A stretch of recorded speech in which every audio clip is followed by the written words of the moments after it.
हरिओम, जय गुरुदेव। कल 27 अगस्त को 11 वर्ष बाद पूज्य संत श्री आशाराम जी बापू के चरण कमल महाराष्ट्र की धरती को लगे हैं। पावन हो गई महाराष्ट्र की धरती। माधव बाग में उपचार के लिए बापू जी को पहली बार पैरोल मिली। चर्चाएं हो रही थी कि पैरोल मंजूर होने के बाद भी बापू जी को माधव बाग नहीं ले जाया जा रहा है, बापू जी को जाने से रोकने में गद्दारों का हाथ है।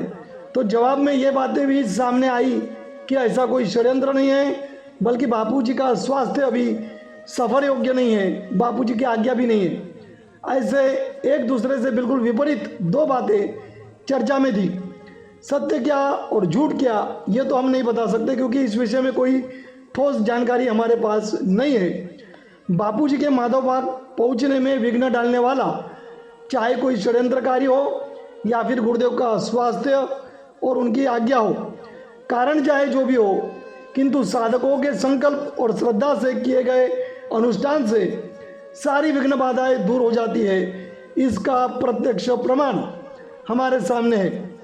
पुणे महाराष्ट्र के वाघोली गांव में शनिवार 24 अगस्त से शुक्रवार 30 अगस्त तक शिव महापुराण कथा सप्ताह चल रहा है। इस कथा के दौरान सोमवार 26 अगस्त को कथा व्यास श्री अरविंद जी कारिया महाराज जी ने पारदेश्वर शिवलिंग का महारुद्राभिषेक करवाया।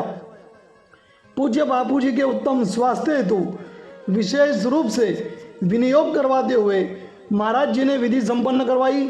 और देखिए, दूसरे ही दिन पूज्य बापू जी के उपचार के लिए अनुकूलता स्पष्ट रूप से सामने आई।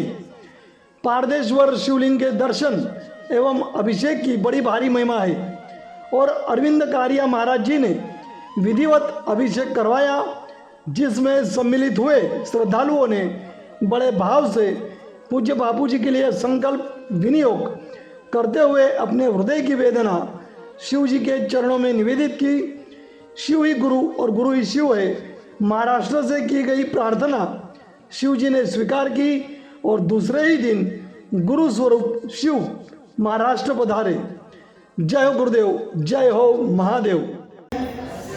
श्री महाशिव सहस्रनाम पारद रुद्राभिषेक मंत्रस्य देवता अस्माकं सद्गुरु देवस्य संत श्री आसाराम जी महाराजस्य उत्तम स्वास्थ्यार्थ सकल आपद विनाशार्थाय विनियोगः इति श्री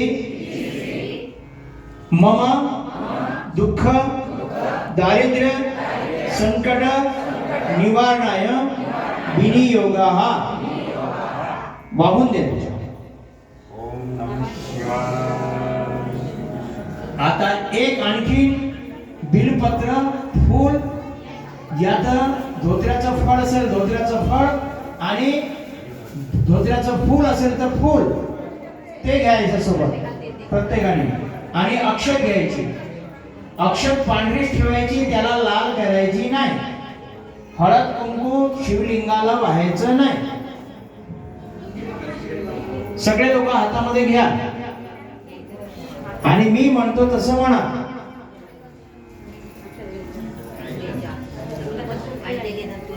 घेतलं सगळ्यांनी?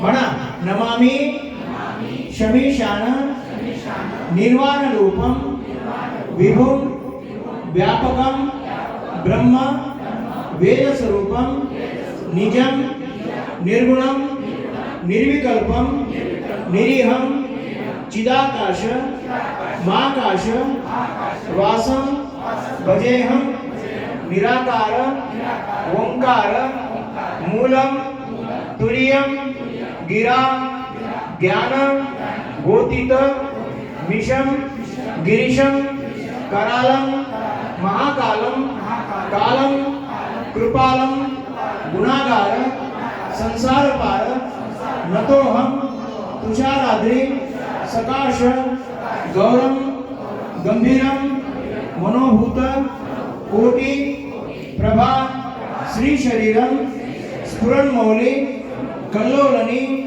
चारुगंगा लसत बाल बालेन्दु कंठे कमलेश्वरम परल्यां वैद्यनाथम च डाकिन्यां भीमशंकरम सेतुबंदे तु रामेशम नागेशम दारुकावने वाराणस्य तु विश्वेशम त्र्यंबके गौतमी तटे हिमालये तु केदारम दुष्मे च शिवालये एतानि ज्योतिर्लिंगानि सायं प्रातः